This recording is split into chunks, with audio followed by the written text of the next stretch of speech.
시장 금리가 상승하며 현재 대출을 보유한 사람들의 이자 부담이 높아지고 있는 상황입니다. 가계부채에서 변동금리 상품이 차지하는 비중이 70%를 넘는다고 하니 정말 많은 사람들이 이자 상환 문제를 겪을 수밖에 없는 상황입니다. 특히 코로나 시국을 거치며 부채 비율이 급격히 높아진 개인사업자, 자영업자의 부담이 높아질 것으로 예상되는 만큼 효율적인 부채 관리 방법에 관심을 기울여야 합니다. 사업자라면 저축은행 활용해보자. 자영업자 부채가 급격히 증가하면서 부채 관리 방법으로 저축은행 후순위 아파트 담보대출이 많이 이용되고 있습니다.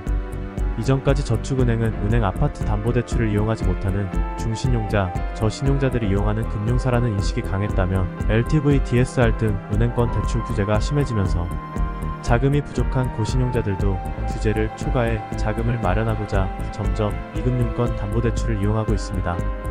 대표적인 저축은행 후순위 아파트 담보대출 상품들의 핵심 조건을 보면 법인사업자, 개인사업자 대상, 한도 최대 아파트 시세의 80%, 저신용자, 연체자, 개인회생자 이용 가능, 국세, 지방세 등 체납 중 가능, 제3자 담보 제공 가능, 아파트 외 오피스텔, 빌라, 다세대 주택 등 가능입니다.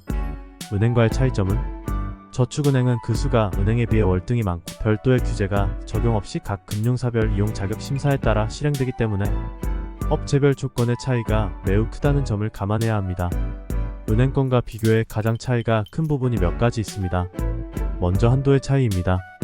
은행은 규제지역, 기타지역, 무주택자, 다주택자 등 조건에 따라 LTV, DSR, 규제 내에서 아파트 시세의 30%부터 70% 한도까지 이용할 수 있는 반면 저축은행 아파트 담보대출은 LTV, DSR 초과해 아파트 시세의 80%까지 가능하기 때문에 부족한 자금을 마련하는 데 장점이 있습니다. 다음으로는 자격 조건입니다.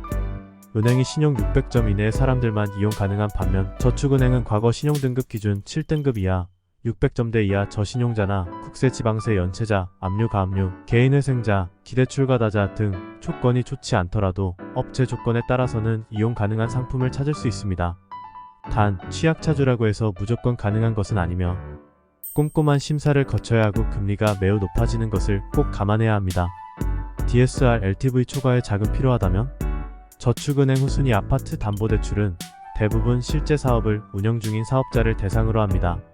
사업자가 아닌 경우엔 소득이 있는 직장인, 프리랜서는 물론 소득이 없는 주부, 퇴직자 등 무직자도 캐피탈, 대부업 등 금융권의 후순위 담보대출을 이용해야 합니다. 아파트, 빌라, 오피스텔 등 보유 중인 부동산을 담보로 사업 운영 자금을 마련해야 하는데 은행 LTV, DSR 규제를 초과한 상황이라면 이미 보유 중인 부채가 뿔뿔이 흩어져 관리가 어렵고 높은 이자로 부담이 크다면 낮은 신용등급과 연체 등 악조건 속에서 자금이 필요한 사업자라면 카카오톡 무료 상담으로 후순위 아파트 담보대출 저축은행 조건을 비교해보세요.